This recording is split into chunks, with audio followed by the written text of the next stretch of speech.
এই তো রমজান গেল কিছুদিন আগে, এখন দেখা যায় কিছুদিন পরেই আবার খুশবু পাওয়া যাচ্ছে মাহে রমজানের আগমনের।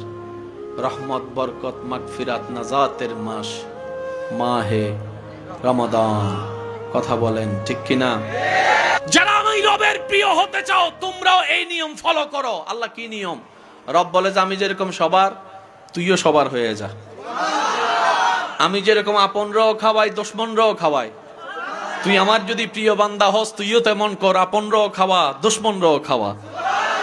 আমি আল্লাহ সবকিছু জানার পরও মানুষের দোষ গোপন করে রাখি। তুই যদি আমার প্রিয় বান্দার লিস্টিতে নাম লেখাতে চাস তাহলে তোকেও সেটা হতে হবে। আল্লাহ কি হব?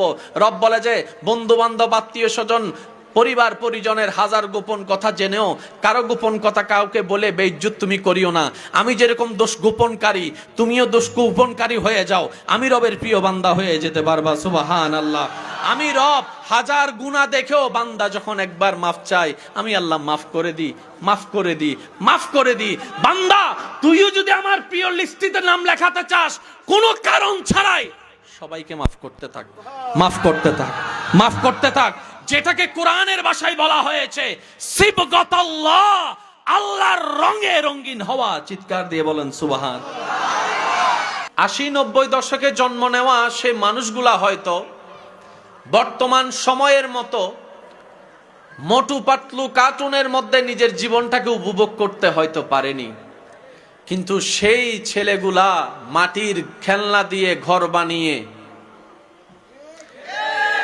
মাটি দিয়ে খেলে যে আনন্দ পেয়েছে, বর্তমান সময়ের ছেলেরা সেটা, বাচ্চারা কল্পনা করো সেটা পাবে না।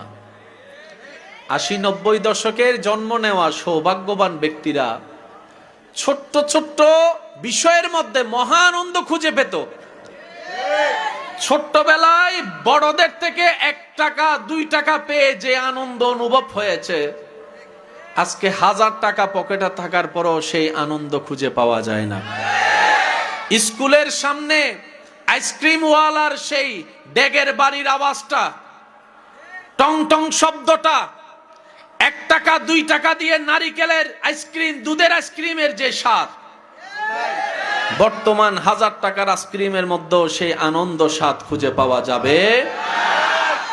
ছোট্টবেলায় কত বন্ধু আশেপাশে ছিল, যাদের চেহারা দেখে দেখে বড় হওয়া, যাদের সাথে সময়ের ক্ষণ অনেক পার হয়েছে।